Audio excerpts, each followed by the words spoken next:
자리에 앉으시겠습니다. 우리 자리에 앉으셔서 오늘 우리에게 주시는 말씀 예레미야 52장 마지막 장입니다. 24절로부터 34절에 이르는 말씀인데요.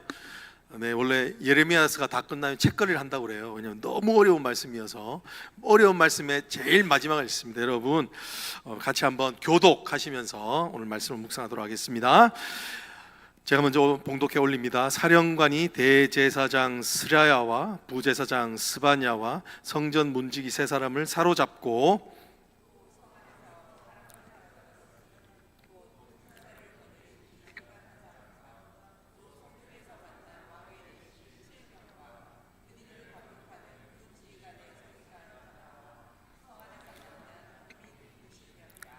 사령관 느부사단은 그들을 사로잡아 리블라에 있는 바벨론의 왕에게 나아가매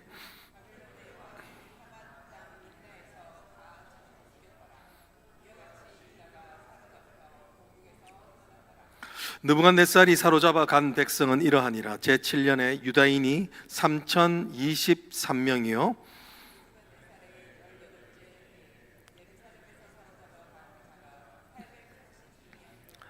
느부갓네살의 제23년에 사령관 느부사라단이 사로잡아간 유다 사람이 745명이니 그 총수가 4600명이더라.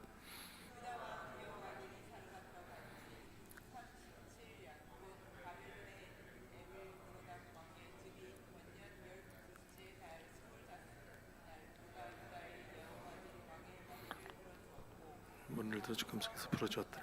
그에게 친절하게 말하고 그의 자리를 그와 함께 바벨론에 있는 왕들의 자리보다 높이고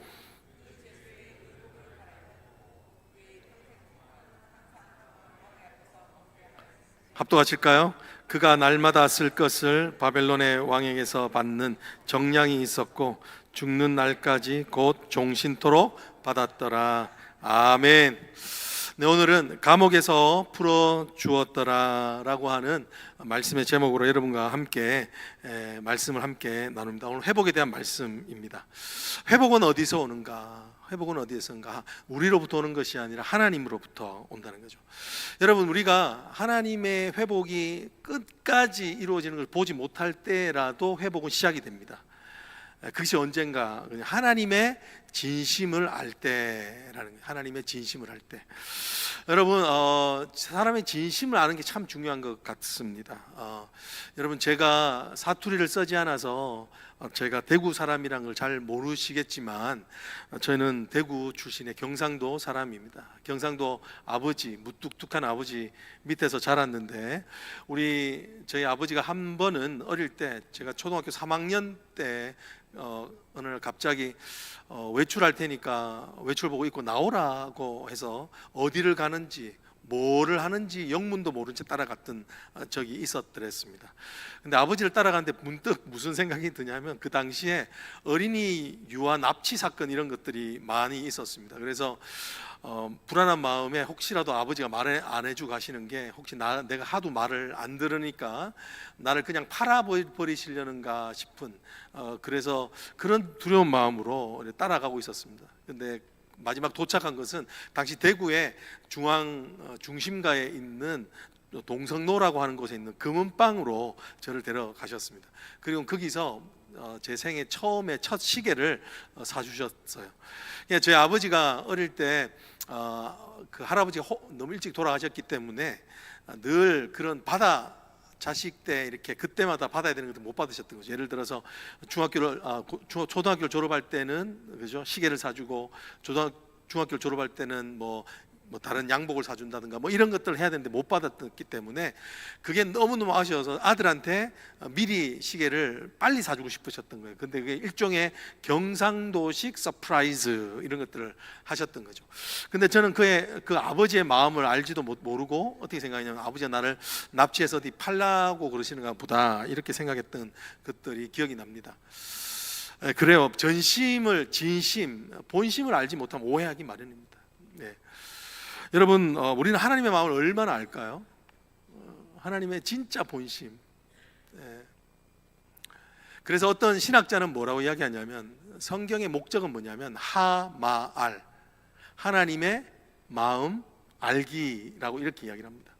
왜냐하면 죄된 인간은 하나님의 의도와 목적을 너무 오해하고 곡해하기 때문에 하나님의 마음을 진짜 아는 것이 중요하다. 하마알로 이야기하는 것을 그것을 성경의 전체 주제다라고 말씀하시는 분이 있습니다. 여러분, 오늘 우리가 예레미야 52장이라고 하는 예레미야의 그 가장 대미를 장식하는 마지막 장에 이르렀습니다. 여러분, 오늘 이 말씀은요 사실 부록이라고 합니다. 부록. 왜냐하면 그간 하나님께서 예레미야 전체를 통해서 너희가 바벨론에 항복하라, 끌려가라 라고 이렇게 말씀하셨던 것들이 실제적으로 어떻게 역사적으로 이루어졌는지를 보여주는 장입니다. 그래서 이 장에서 결국은 마지막에 가면 왜 하나님께서 바벨론에 항복하고 끌려가라 라고 말씀하셨는지에 대한 근본적인 해답을 제시해 주고 있는 것이죠. 그것이 오늘 주일 본문의 설교 제목입니다. 감옥에서 뭐 하더라? 풀어주더라. 그러니까 하나님의 진짜 본심은 무엇인가? 회복이라는 것입니다. 회복. 하나님이 진짜 우리 삶 가운데 원하시는 것은 참된 회복을 주시고자 하신다는 거예요. 이거를 알면, 이걸 아는 순간부터 어떻게 되냐면 내 삶에는 희망이 생긴다는 거예요. 이게 무슨 일이 있다 할지라도, 고난이 있다 할지라도 그것은 하나님께서 무엇을 위함이다? 우리의 회복을 위함이다 라고 이렇게 본심을 알기 때문에 그런 것이죠. 여러분, 오늘 이 말씀을 통해서 하나님께서는 정말 회복을 위해서 우리가 반드시 알아야 되는 필요한 두 가지의 메시지를 전해주고 계십니다. 회복을 하기 위해서 무엇을 우리가 알아야 되는가에 대한 두 가지 메시지예요. 여러분, 그것을 오늘 같이 나눌 때 은혜 마지막 이 주에 정말 기억나는 말씀으로 여러분들이 말씀을 받을 수 있기를 원합니다. 첫 번째는 뭐냐면요, 이거예요. 말씀에 불순종하면 반드시 심판이 있다는 거예요. 한번 따라해 보실까요? 말씀에 불순종하면 반드시 심판이 있다. 여러분, 사실은요, 불순종에서 심판이 없어도 이미 불순종하는 것 자체가 돌이키지 않으면 그 자체가 심판이에요. 여러분, 오늘 여기서 하는 게 죄에서 돌이키지 않으면요, 하나님은 만홀히 여김을 당하지 않으세요. 하나님은 공경해야 될 분이시지 무시해야 될 대상이 아니기 때문에요, 하나님은 어떤 일정 시간이 지나게 되면 하나님께서는 반드시 심판, 징계를 하신다는 것을 기억해야 된다는 거예요. 이것이 우리가 어떤 것을 주나요? 경건한 두려움을 줘요. 경건한 두려움. 여러분, 오늘 여기 보면은요 24절로부터 27절까지 있는 말씀에 보면은 이게 어떤 말씀이냐면, 바벨론이 느부갓네살 왕을 통해서 유다를 점령하고 그 점령한 사람 중에 일부는 끌고 가지만 일부는 또 저참하게 유다 땅 바깥 리블라라고 하는 땅에서 죽임을 당하고 있는 모습을 보여줘요. 죽임을 당하고. 제가 한번 24절 25절 읽어보면 보십시오. 여러분들 좀 생소한 말씀이 있을 수 있겠지만, 사령관이 느부사라단 사령관이에요. 대제사장 스라야와 부제사장 스바냐와 성전 문지기 세 사람을 사로잡고 또 성 안에서 사람을 사로잡았으니 곧 군사를 거느리는 지휘관 한 사람과 또 성중에서 만난 왕의 내시 7명과 군인을 감독하는 군 지휘관의 서기관 하나와 성 안에서 만난 평민 60명이라라고 이렇게 이야기를 해요. 그러면서 26절에 뭐냐면, 사령관 느부사라다는 그들을 잡아 리블라에 있는 바벨론 왕에게 나아가며, 유대 땅이 아니에요. 유대 땅을 벗어나서 바벨론의 왕이 하마 땅 리블라에서 그를 다 쳐 죽였다라고 이렇게 이야기를 해요. 오늘 이 리블라의 참극이라고 하는 말씀을 하고 있습니다. 여러분, 여기서 누가 죽임을 당했을까요?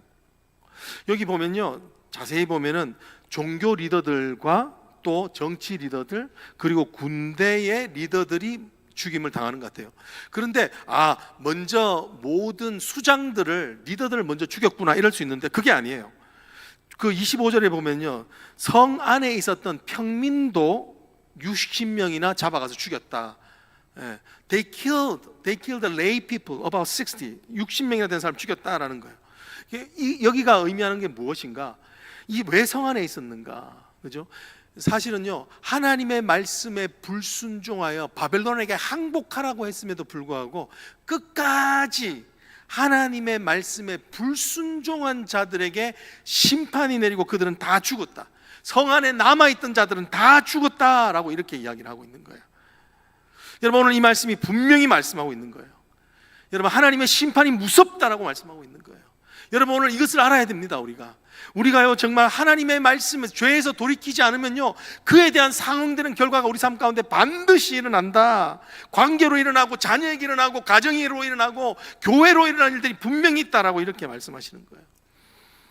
여러분, 오늘 하나님은요 자신의 고집을 꺾지 않으면 하나님이 꺾으십니다. 그게 하나님의 tough love예요. 하나님의 사랑이에요. 여러분, 고집이 뭔가요? 고집은, 그죠? 하나님의 뜻과 내 뜻이 상충할 때에 내 뜻을 따르는 겁니다. 내 뜻을 따르는 거. 예.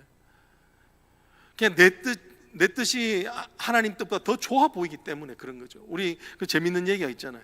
어떤 사람이 낭떠러지 떨어졌어요. 그러니까 낭떠러지에서 가지를 붙잡고 겨우 매달려 있는데, 하나님 살려주십시오, 주님 구원해 주십시오. 그러니까 하나님 그러시더래요. 내 손을 놓아라. 여러분, 어떻게 하시겠습니까? 내 손을 놓아라. 그러니까 이분이 그랬다고 그러잖아요. Is there somebody else up there? 거기 하나님 말고 다른 사람 없소? 라고 이야기한다는 거예요. 여러분, 우리가 생각이 손을 놓으면 죽을 것 같아요. 아니라는 거예요. 이게 우리의 뜻이 아니라 하나님의 뜻대로 갈 때 사는데, 우리는요 끝까지 우리의 고집, 이것이 진짜 사는 길이라고 생각할 때가 너무 많다. 이것을 이야기하는 거예요. 죄에서 돌이켜야 되는 거예요. 여러분, 죄는 결코 흑과 백처럼 분명하게 안 옵니다. 마치 흰 색깔처럼, 하얀색처럼 와요. 이거 하면 살 것처럼. 여러분의 삶에서 죄에서 돌이켜야 될 게 보이십니까? 내가 지금 하나님이 그 말씀이 있지만 고집스럽게 붙들고 있는 거, 그래서 돌이켜야 된다는 거예요. 그렇지 않으면 하나님의 심판이 있다는 거예요. 여러분, 오늘 여기 저는 이 말씀에서 제게 더 충격이 되는 건 뭐냐면, 이 첫 절이 누가 먼저 죽임을 당했는가 보니까 목사들이에요. 24절에 보면 대제사장 스라야와 부제사장 스바냐, 담임 목사, 부목사 먼저 죽은 거예요. 이게 얼마나 마음에 부드니 거예요. 뭐 그렇다고 해서 디메오 목사님 말씀드린 건 아니고, 상징이 그렇다. 상징이, 그렇죠? 왜 하나님의 말씀을 그렇게 매일 묵상하고 있는데, 하나님의 말씀에 따라서 제사를 드리는 사람이잖아요. 그런데 어떻게 그들이 제일 먼저 당하느냐 이런 거예요. 왜 이렇게 하나님의 말씀을 순종한다고 하는 일을 하면서 불순종하는가라는 거예요. 여러분, 여기에 대해서 월터 브루그만이라는 조직신학자가 뭐라고 이야기하냐면, 이들이 붙들고 있는 미신적인 신앙이 있었다는 거예요. 반쪽 진리, 미신적인 신앙을 마치 좋은 신앙처럼 착각하는 그런 미신적 신앙이 있다고 그래요. 그거를 좀 유식한 말로 로얄 아이디올로지라고 이렇게 해요. 한번 보여주실까요? 로얄 아이디올로지. 이게 로얄 아이디올로지는 뭐냐면요, 유다의 모든 백성들, 유다의 모든 왕족들이 나름대로 하나님 말고 믿었던 신앙들을 이야기해요. 근데 말씀에서 시작됐어요. 여러분, 이들이 갖고 있는 이 신앙에 하나님 없이도 자신을 지탱하려는 종교적인 체계, 이것들을 가지고 있었다는 거예요. 여러분, 여기 왕족 미신, 이들이 어떤 미신이 있었는가, 좀 다른 걸 한번 보여주시겠습니까? 네, 여기 보면은 세 가지가 나와요. 이들이 갖고 있었던 것은 뭐냐면, 첫 번째, 다윗 왕조는 영원하다는 거예요. 다윗 왕조는. 여러분, 사무엘, 여기에 보면 사무엘하 7장 16절에 있는데, 이 말이 뭐냐면, 솔로몬 왕에게 하나님이 언약을 주시는데 이렇게 주셨던 거예요. 내 집과 내 나라가 내 앞에서 영원히 보장되고 내 왕위가 영원히 견고하리라. 이 말씀을 들으면서 어떤 마음이 있었냐면요, 이들은요 회개하고 순종 안 해도 자신은 자동적으로 자신의 영적 지위는 항상 성숙한 채로 있다, 이런 생각을 했다는 거죠. 회개도 안 해요, 순종도 안 해요. 그래서 하나님 앞에 하나님 말씀을 따라 살지도 않으면서 자신은 잘 될 거라고 생각하는 거예요. 교회만 오면 된다고 생각한다는 거예요. 예배만 드리면 그것으로 된다고 생각했다는 거예요. 아니라는 거예요. 그것은 심판을 부추기는 일을 한다는 겁니다. 여러분, 이들에게는 시온, 자이온 티올로지라는 것이 있었어요. 그게 뭐냐면, 하나님의 예루살렘 성은요 결코 망하지 않다, 적들에게 도적질 당하지 않고 망하지 않고 공격으로 무너지지 않는다라고 하는 안일한 신앙이 있었기 때문에 그래요. 여러분, 이것이 아직까지도 예루살렘의 시온파라는 게 있잖아요. 그들이 그 시온 예루살렘 성을 회복하려고 하는 그 가장 강력한 동기가 이것 중에 하나예요. 그러니까 이들은요, 하나님이 그 성 중에 계시기 때문에 하나님이 이 성 가운데 계시면 어떤 것으로도 흔들리지 않을 것이다 라고 이렇게 생각하는 거예요. 그러면서 하나님 앞에 드려야 될 제사는 흠 있는 것들을 드리는 겁니다. 예배를 빠져요. 주일 성수를 안 해요. 그러면서도 마음 가운데는 하나님의 임재가 함께한다라고 하는 착각이 있는 거죠. 마치 도시 전체가 면죄부가 되는 거예요. 그 안에만 있으면 된다 이렇게 생각하는 거예요. 여러분, 성전 신학이 있었어요. 성전 템플 티올로지라고 하는데요, 이것은 무엇이냐면 하나님은 늘 우리 편이라는 거예요. 하나님은 늘 우리 편. 하나님의 임재만, 이것만 이용할 수만 있으면 나는 늘 승리한다라고 합니다. 대표적인 예가 엘리 제사장의 두 아들이었죠, 그죠? 그 제사장 두 아들이 뭘 합니까? 그 언약궤를 가지고 가서 블레셋을 싸워서 이길 수 있다고 생각했던 거예요. 하나님의 제사를 다 자기가 도략질을 해서 그 재물을 자기가 먹고 그런 불순종의 죄를 졌음에도 불구하고 여전히 하나님 언약궤면 자기 편이라고 생각한다는 것이. 여러분, 이 말씀의 가장 특징이 뭡니까? 그건요, 자기가 믿고 싶은 것만 믿었다는 거예요. 자기가 믿고 싶은. 여러분, 절대로 이들이 하나님을 믿지 않은 게 아닙니다. 근데 자기가 믿고 싶은 것만 바라보고 믿었다는 거예요. 여러분, 그렇게 되면 어떻게 될까요? 하나님의 말씀이 반쪽이 있어요. 그럼에도 불구하고 자기가 믿고 싶은 말씀만 믿게 되니까 어떻게 되죠? 이게 하나님 뜻인지 이게 사람 뜻인지 분간이 안 돼요. 여러분, 적용해 보세요. 여러분, 작년 올 한 해를 살면서 내가 하나님의 뜻에 순종하며 살았다, 정말 이건 하나님 뜻에 순종했지라고 하는 게 기억되는 게 있으세요? 여러분, 이게 기억이 돼야 되는 거야. 내가 하나님의 뜻에 따라서 살았다. 이게 혼돈이 되는 거죠. 내가 만든 신의 그 팀 켈러 목사님이 하셨던 가장 위험한 인물, 그 책에 나오는 게 있어요. 그러니까 내가 우상을 만드는 사람이 있다는 거예요. 그 사람이 어떤 사람인가 하냐면 하나님의 말씀을 신뢰하지 않는 사람이 아니에요. 오히려 하나님의 말씀을 신뢰는 하는데 뭐냐면 자기가 믿고 싶은 말씀만 신뢰하는 거예요.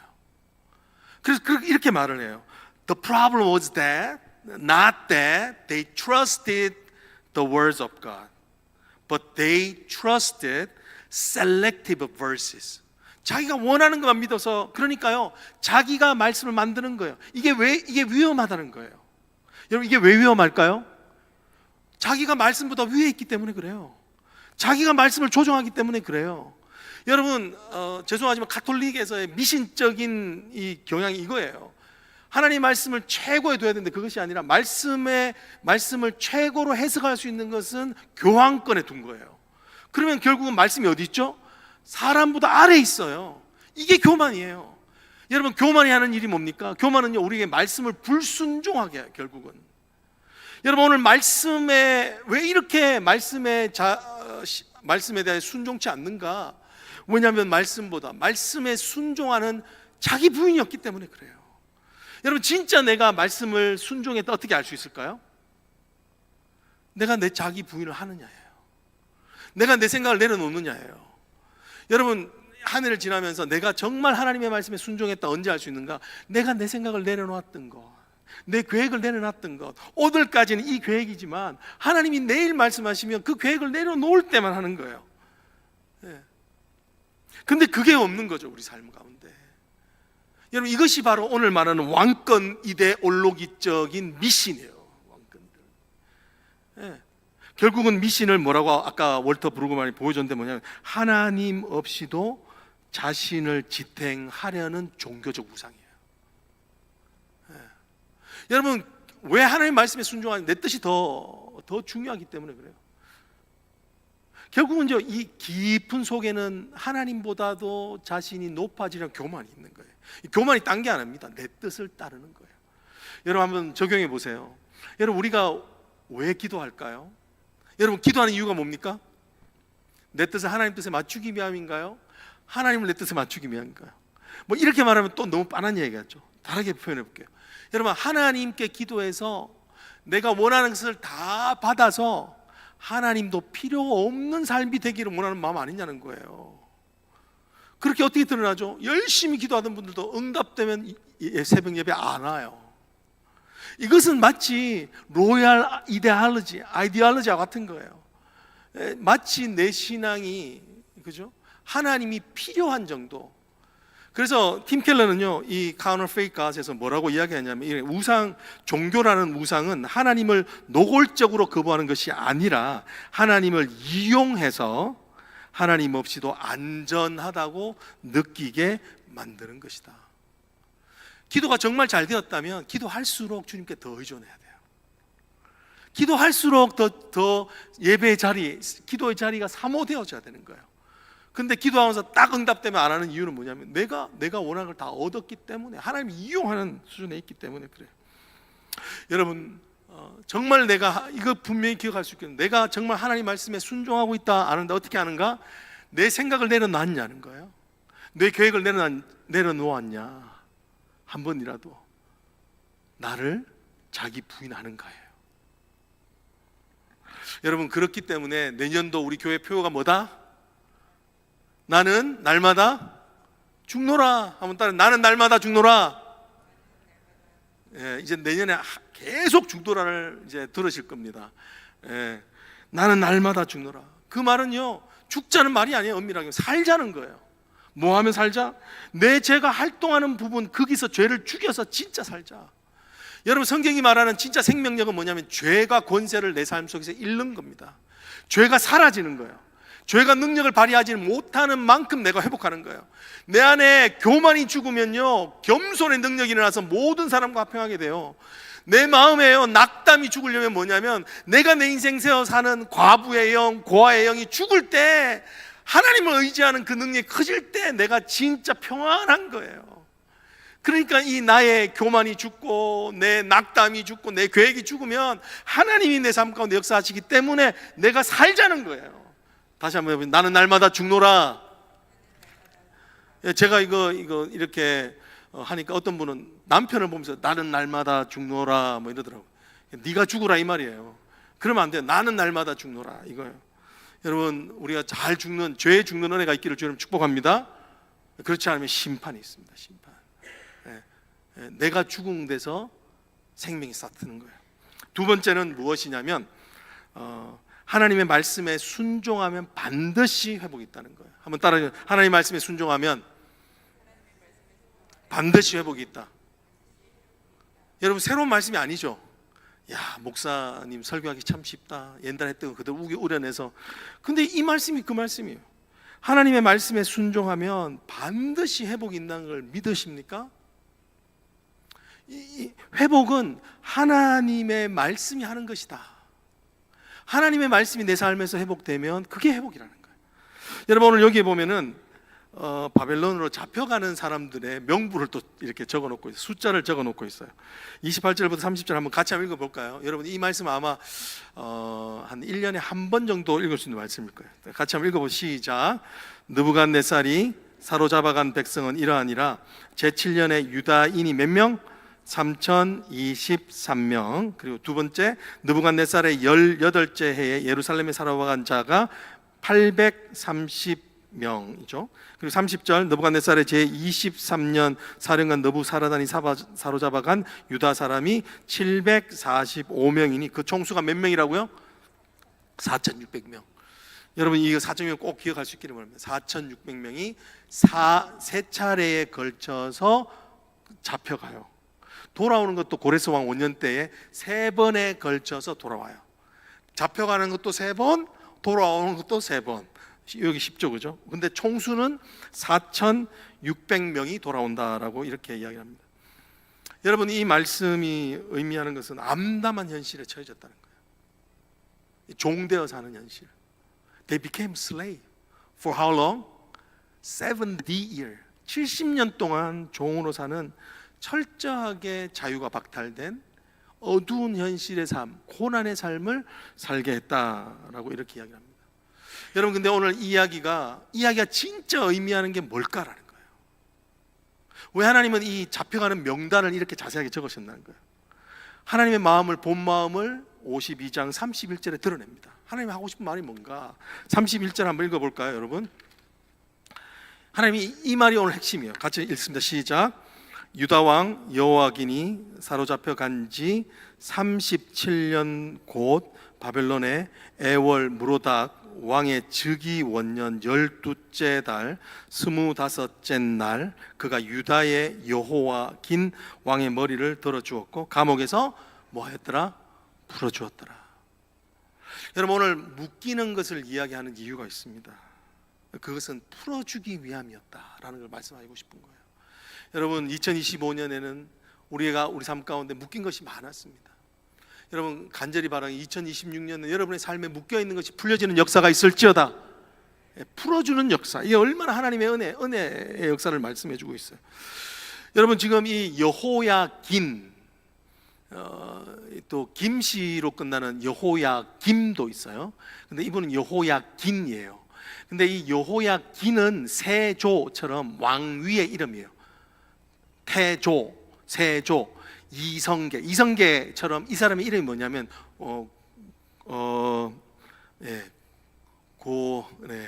갑자기 기억이 안 나는데 여고냐예요. 죄송합니다. 여고냐라고 하는 개인 이름이 있어요. 이 여고냐라고 하는 이름인데 이 사람이 예루살렘에서 18세의 왕의 즉위를 합니다. 근데 안타깝게도 이 사람은 3개월 동안 통치하고 나서 바벨론에게 잡혀가 버려요. 그리고는 이 사람이 뭐냐면 37년 동안 바벨론 왕의 감옥에서 지내게 됩니다. 얼마나 비참해요. 아무 소망이 없는 것 같은 거예요. 근데 왜 갑자기 37년이 지났는데 지금 오늘 에월 무르다라게 하는 왕이 풀어줍니다. 왜 풀어줄까요? 왜냐하면 왕이 바뀌었기 때문에 그래요. 역사적으로 보면 왕이 바뀌게 되면 전 정권에 있었던 사람들을 사면해 주는 일들이 있죠. 우리 새로운 대통령이 되면 사면권을 써가지고 전 정권에 있던 여러 사람들을 이제 풀어주는 일들이 있지 않습니까? 똑같은 거예요. 근데 이런 일들을 통해서 뭐를 표현하고 싶냐면, 이 정치적으로는 이용하는 게 자신은 이렇게 은혜를 베푸는 은혜로운 왕이라고 하는 이미지를 주기 위해서 이 일을 했던 거예요. 여러분, 근데 이 일이 누구에 의해서 진행되었을까요? 누구의 원래 계획이 있을까요? 이게 하나님의 계획이었다는 거예요. 하나님께서 그를 그렇게 풀어주기를 원하셨다라는 겁니다.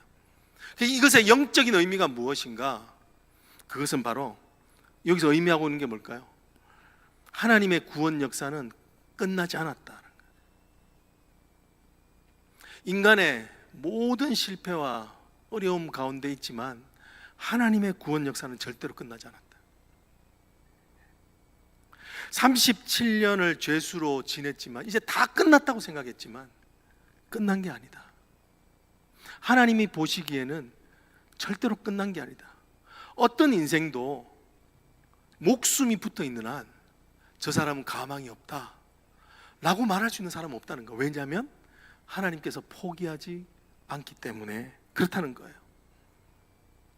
여러분, 이 말씀에서 하는 게 그거예요. 하나님의 말씀에만 붙어 있으면 끝까지 산다는 거예요.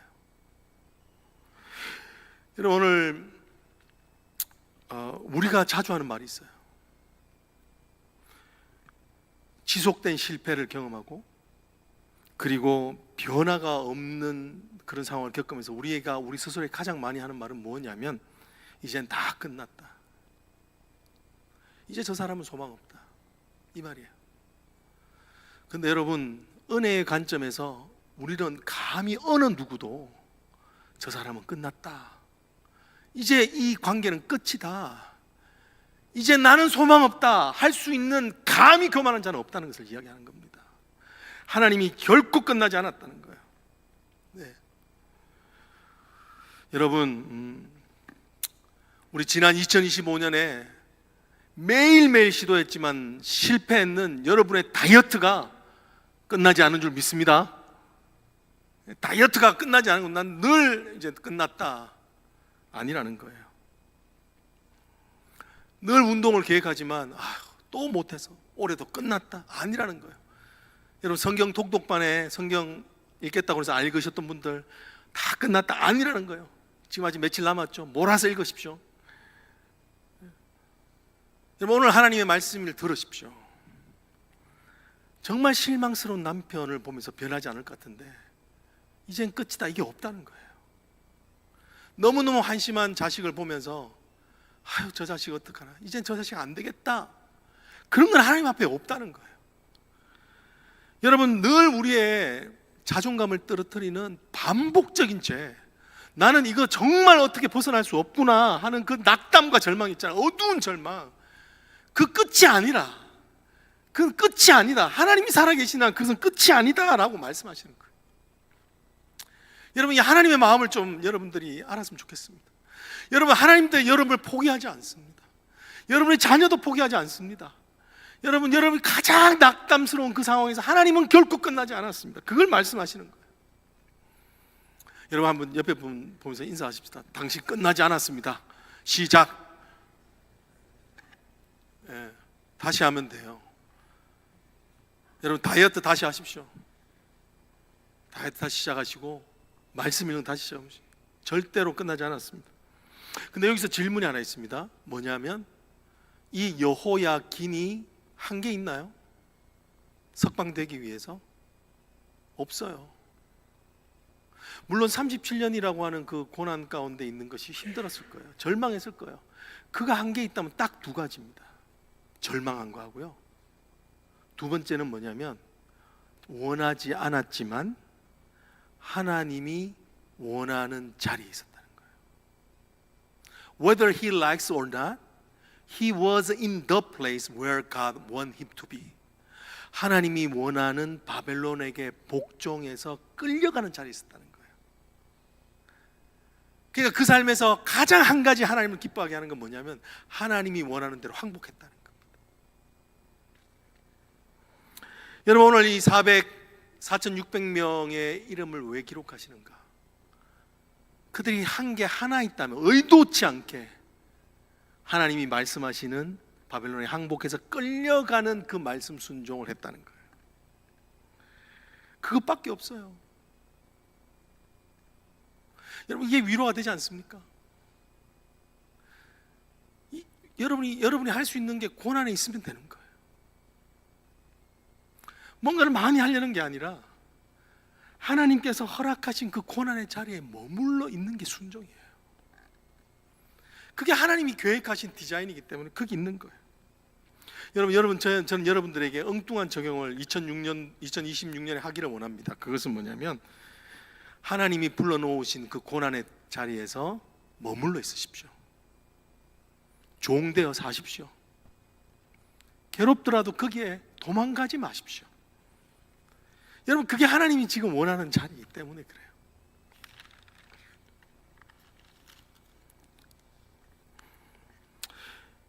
여러분, 왜 우리가 그 고난의 자리에 머물러 있어야 됩니까? 왜냐하면 2026년도도 내가 원하는 것보다 내가 원치 않는 일이 많을 거기 때문에 그렇습니다. 왜 우리가 그 고난의 자리에 잘 묶여서 종로로 태야 됩니까? 어려운 관계에 묶여서 종로로 태야 되고, 자식의 아픈 그 마음에 묶여 있어야 되고. 왜 묶여 있어야 됩니까? 왜냐하면 그것이, 오늘 말씀이 말씀하시는 것은 그것이 회복의 자리이기 때문에 그래요. 여러분, 믿으시나요? 이건 회복의 자리입니다. 어떻게 아는가? 이것이 회복의 자리가 어떻게 아는가? 오늘 하나님이 자세한 숫자를 적어놨다는 겁니다. 마지막 한 명까지 퉁쳐서 하는 게 아니라 마지막 한 명까지 382명, 이렇게 마지막 한 명까지 하나님이 그 숫자를 기억했다는 거예요. 이것은요, 성경에서 보면 아주 상세하게 기록했다니, 누가 언제 어떻게 어디로 잡혀갔다는 것을 정확하게 안다는 것입니다.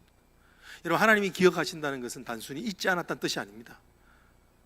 하나님이 기억하신다는 것은 내가 반드시 너희를 회복시킨다, 반드시 너희를 찾아내겠다는 뜻이에요. 여러분, 이 말씀을 들으면서 제가 며칠 전에 봤었던 아동용 실종 아동 찾는 그 광고를 봤는데 그게 마음에 툭 떠오르더라고요. 한번 떠올려 주시겠습니까?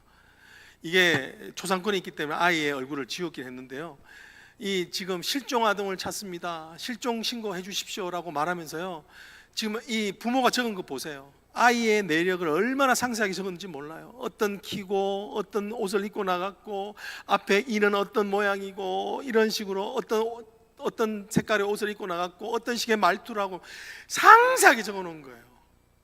여러분, 그게 뭔가요? 자식을 잃어버린 부모는 잊을 수가 없던 거예요. 여러분, 그 고난의 자리가 하나님이 기억하는 자리라고 하는 게 뭔가요? 하나님께서 여러분을 그 숫자를 통해서 기억하고 있는 거예요. 여러분의 고난을 기억하고 있고, 고통을 기억하고 있고, 내가 안다, 내가 너를 기억한다는 것을 분명하게 말씀해 주시기 위해서 그 말씀 적어놓은 거예요. 왜? 그곳이 바로 뭐라고요? 어떤 자리? 회복의 자리라고.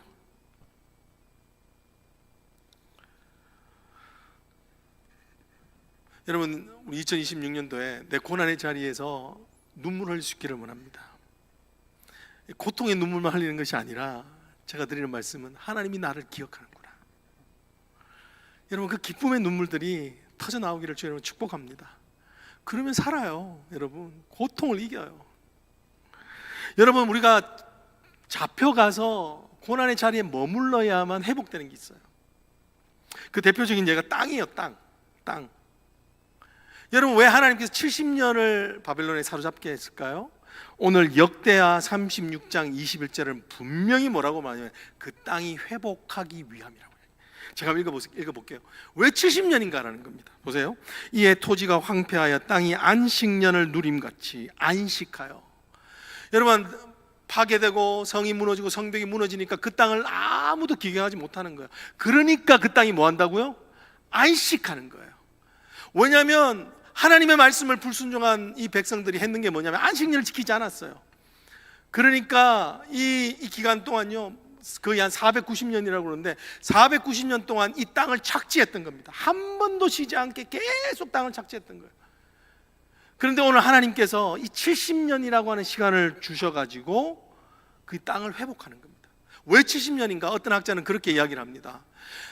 사사기로부터 해가지고 다윗 왕조 망하기까지 한 490년이 걸렸다는 거예요. 그 490년 동안 이들이 강팍하여서 안식일도 지키지 않고 7년마다 또 50년째 되는데 희년을 안 지키니까 하나님이 그걸 계산한 거예요. 그러니까 490년 동안 안식년 7년째마다 지켜야 되는 거니까 안 지켰으니까 7, 7이 49, 70번째 되는 70번의 안식년을 안 지켰기 때문에 그 개수대로 70년 종살이 하게 하신 거예요. 그래서 뭐가 회복됩니까? 하나님의 기업이 회복되는 거예요. 여러분, 우리가 잡혀가게 되면 분명히 회복하는 게 있습니다. 잡혀가야만 회복되는 게 있습니다. 떠나야만 그 땅이 착취 안 당하는 거예요. 여러분, 그러잖아요. 오늘 엄마 안 들어온다 그러면 애들이 와! 안식이다! 이런 거죠. 똑같은 거예요. 우리의 마음이 교만하였을 때는 할 말 다 하고 살지만, 그죠? 병만 들어도 말을 안 하니까 자식은 그때 잔소리에서 해방되는 안식을 누리는 거예요. 그런 거 똑같은 거예요.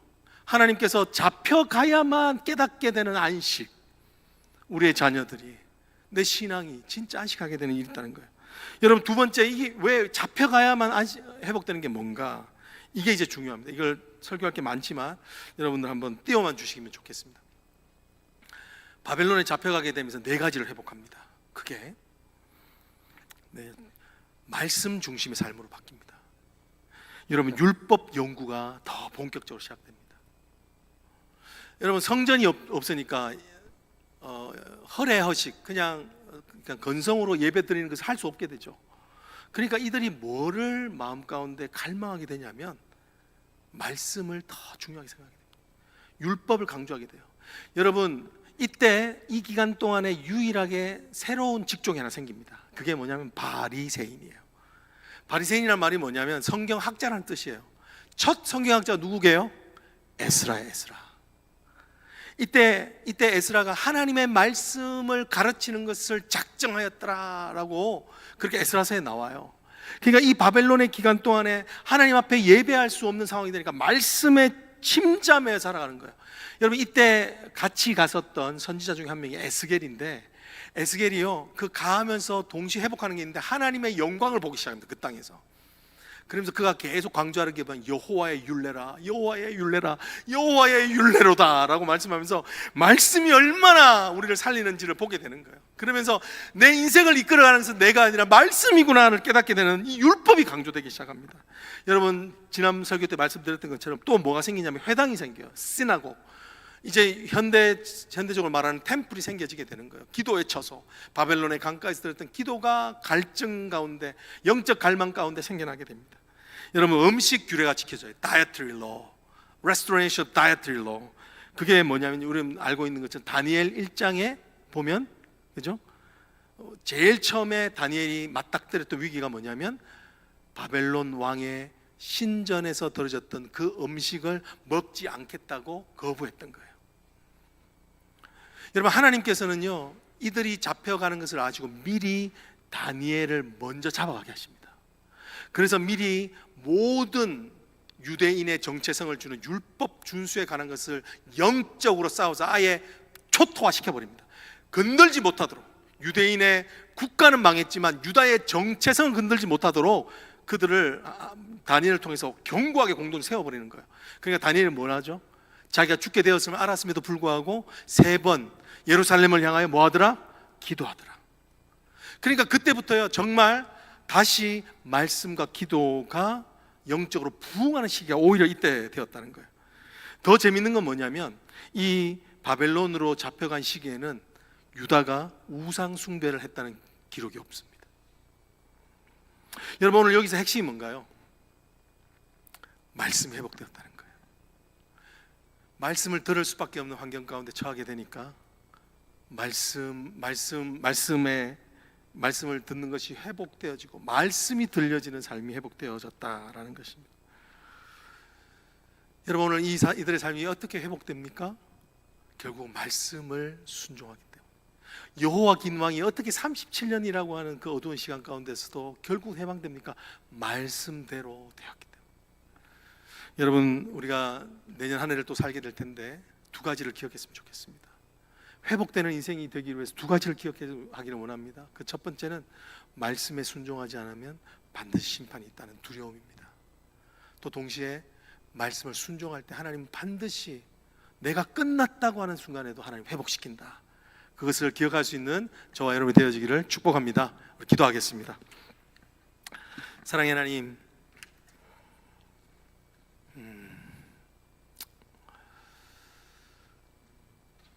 정말 참된 회복이 있는 삶이 되어지기를 하나님 원합니다.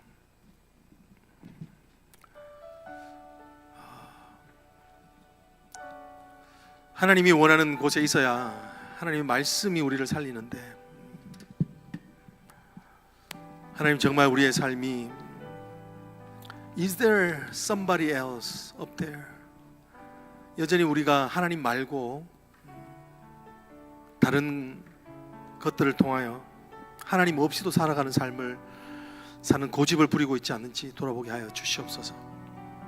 나의 생각을 내려놓는, 내 계획을 내려놓는 은혜를 주시기 위해서 하나님 끊임없이 우리에게 고난을 허락해 주시는데, 고난을 피하려고만 했지 고난 가운데 있는 하나님의 진짜 마음, 본심을 늘 잊고 사는 우리들의 모습을 보게 됩니다. 주님, 다시 한 번 더 하나님 은혜를 주셔서 진짜 하나님이 우리에게 원하시는 회복을 꿈꿀 수 있게 하여 주시옵소서. 하나님, 인간으로 어떻게 할 수 없어서 실망하고 낙담하여 끝이라고 생각하는 그 모든 삶의 영역에 하나님의 음성이 들려지게 하옵소서. 끝이 아니야. It's not the end, but it is a new start. 새로운 시작이라고 말씀하시는 그 말씀을 듣기를 원합니다. 37년이라고 하는 그 종된 감옥에 있어야 되는 시간이 너무 힘들지만 하나님이 부르신 자리이기 때문에 하나님의 부르신 그 자리를 순종하면 결국은 우리를 살려내게 하실 것을 믿으며 고백하오니 하나님, 그 고난의 자리에 잘 머물러 있게 하여 주시옵소서. 도망가지 않게 하여 주시옵소서. 하나님, 정말 그 자리에서 하나님이 결국은 역전시키는 것을 경험할 때까지 인내하며 하나님을 바라보고 기다리게 하옵소서. 감사를 드리며 예수님 이름으로 기도드립니다. 아멘. 우리 다 같이 자리에 일어나셔서 우리 헌신의 찬양 하나님 앞에 올려드립니다.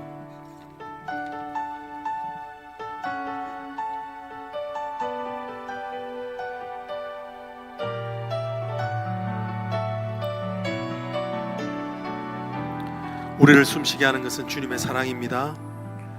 주 사랑이 나를 숨쉬게 해. 세상 그 어떤 어려움 속에도 주 은혜로 나를 돌보시며 주 은혜로 나를 돌보시며 세상 끝날까지 지켜주시네. 세상 끝날까지 지켜주시네. 우리 자신을 향해 다시 한번 고백하십니다. 주 사랑이 나를 숨쉬게 해. 그렇죠 여러분. 세상 그 어떤 어려움 속에도 주 은혜로 나를 돌보시며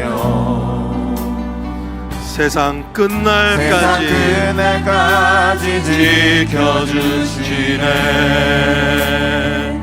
주님만이 내 아픔 아시며 주님만이 내 맘 어루만지네. 어느 누구도 나를 향하시 주님의 사랑을 끊을 수 없네.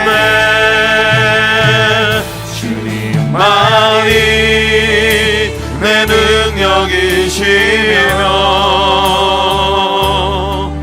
주님만이 나의 구원이시네. 어느 누구도 나를 향하시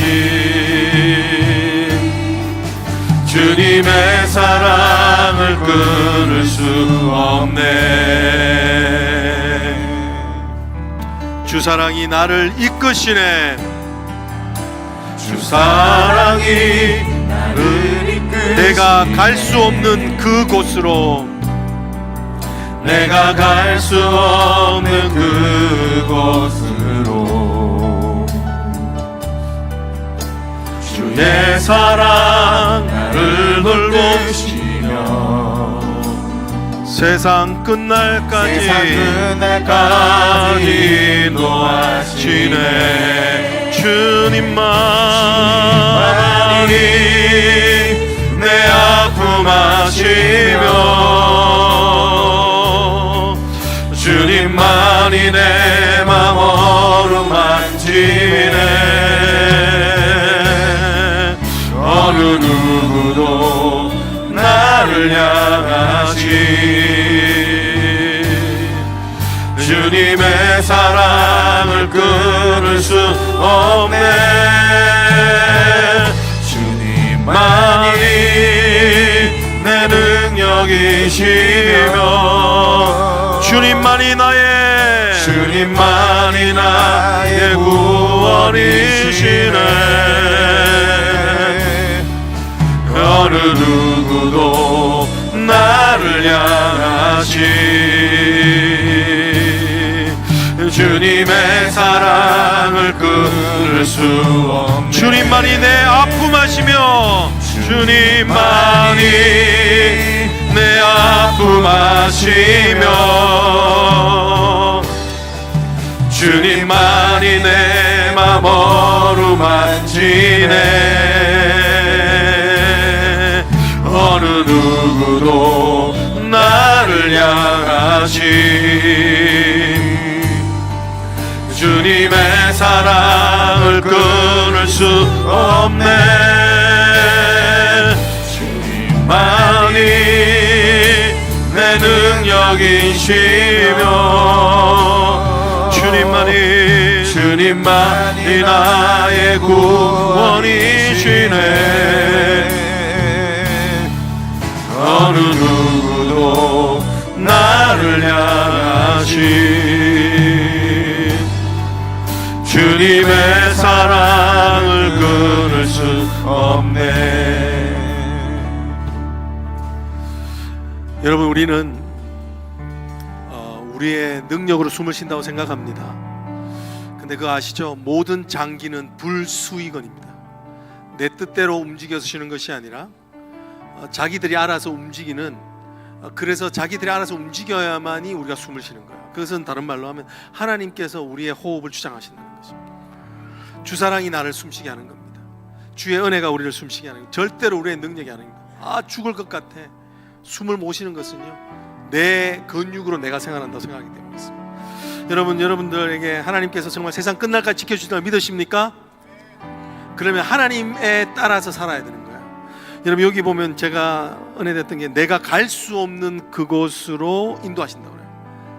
여러분, 내가 갈 수 없는 그곳으로 가려면 가야만 하나님께서 회복을 하시는 거예요. 바벨론에 잡혀 있어야만.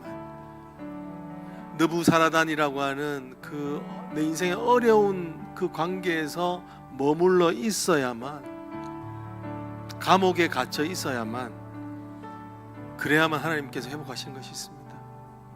여러분, 한번 같이 한번 기도할 때 하나님 정말 회복을 원하시는 그 땅으로 가기를 원합니다. 그러기 위해서 하나님, 내가 갈 수 없는 곳을 순종해 갈 수 있게 하여 주시옵소서. 그렇게 한번 우리 주여 외치고 같이 한번 기도하기 원합니다. 주여, 아버지 하나님, 내가 갈 수 없는 그곳으로 인도하신다고 말씀하시는 주님, 하나님, 누가 바벨론에 가고 싶겠습니까? 누가 느부사라단에게 사로잡혀 오겠습니까? 누가 바벨론 궁의 감옥에 갇혀 37년이나 갇혀 있기를 원하겠습니까? 아무도 없을지언데 하나님께서 오늘 우리에게 말씀하십니다. 잘 잡혀 있어라, 잘 감옥 생활해라, 거기에 어려운 가운데서 고난에 머물러 있어라. 하나님, 그러면 그곳이 회복의 장소가 된다고 말씀하신 은혜 때문에 아버지, 오늘 어려워도 어려운 관계에 머물려고 합니다. 어려운 사역 가운데서도 하나님 아버지, 그곳에서 하나님 아버지 하나님의 부르시는 음성을 들으려고 합니다. 하나님, 그러하오니 하나님, 오늘 우리 모든 성도들에게 아버지 하나님이여, 하나님이 주시는 회복을 위하여 아버지 하나님, 그 바벨론에 갇혀있는 이 귀한 시간을 보게 하여 주시옵소서. 하나님, 고난의 시간이 하나님의 회복의 시간인 것을 믿고 아버지 하나님을 의지하는 아버지 하나님의 말씀에 순종하는 삶이 되어지기를 원합니다. 그것만이 사는 길인 줄 믿습니다. 그것만이 하나님 아버지, 그 고난에 머물러 있는 그 시간이 참으로 우리가 살 수 있는 시간인 줄 믿사오니 주여 하나님 아버지, 오늘 우리의 눈에 보여지는 하나님의 모든 것들이 아버지 하나님 끝인 것 같지만 아버지 하나님, 그곳에 아버지 하나님 잘 묶여있도록 하나님 인도하여 주시고 하나님 도와주시옵소서. 주님 하나님의 은혜 자리에 있도록 주여 인도하여 주시고 도와주시옵소서. 주님만이 내 능력이시며 주님만이 나의 구원이시네. 어느 누구도 나를 향하시 주님의 사랑을 끊을 수 없네. 주님의 사랑 끊을 수 없네. 주님의 사랑을 끊을 수 없네. 하나님, 십자가의 적용을 할 수 있게 도와주십시오. 나의 자아를 부인하는 적용할 수 있게 도와주십시오. 하나님께서 계획하시고 우리를 회복시키기 위해서 만들어 오신 고난을 하나님 벗어나려고 노력했습니다. 도망치려고 노력했습니다. 안 하려고, 고난 없는 삶이 행복이라고 생각하며 그렇게 외치며 사람들에게 이야기했습니다. 하나님, 그렇기 때문에 하나님, 그 사랑하는 아들을, 아버지 하나님의 그 자녀를 바벨론이라고 하는 그 감옥에 던져 37년이라고 하는 그 혹한의 어둠의 시간을 보내게 하셨습니다. 하나님, 우리의 날마다의 눈물이 하나님 우리의 자녀들을 향하여 하나님 외칩니다. 하나님, 가정 가운데 겪게 되는 것에서 벗어나게 해달라고 외칩니다. 하나님, 하지만 오늘 말씀은 머물러 있어라, 거기 눌러 앉아 있어라. 그러면 그렇게 할지라도 너희가 결코 사라지지 않을 것이다 라고 지속적으로 말씀하십니다. 하나님, 다시 한번 더 오늘 우리에게 믿음을 더하사 고난에 머물 수 있는 영적 권력을 주시옵소서. 하나님의 삶을 해석할 수 있는 새로운 삶의 말씀의 해석이 있게 하여 주시옵소서. 아버지 하나님, 고난 가운데서 주신 하나님의 은혜가 분명히 있는 것을 믿고 눈뜨고 하나님 보물 찾기 하듯이 내 삶에 뿌려놓으신 회복의 증거들을 볼 수 있게 하여 주시옵소서.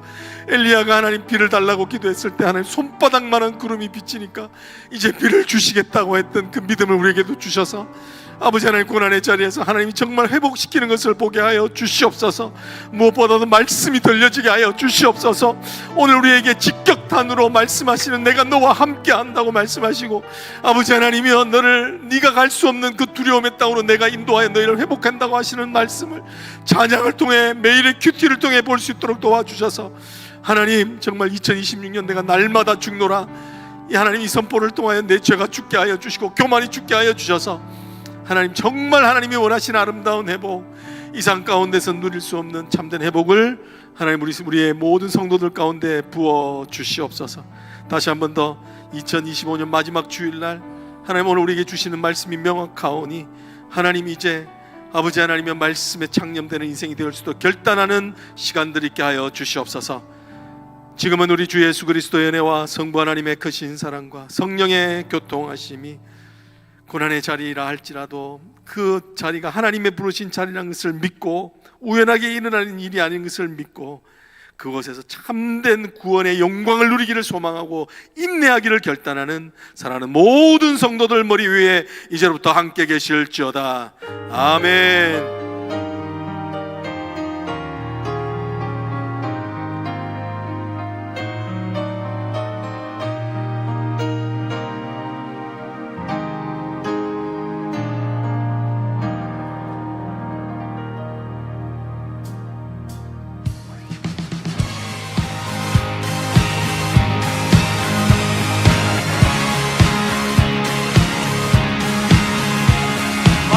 예수 그리스도 주님의 그 이름만을 높여 찬양하며 나아갑니다. 아멘. 전능하신 주, 전능하신 주, 놀라운 사랑, 죄와 사망을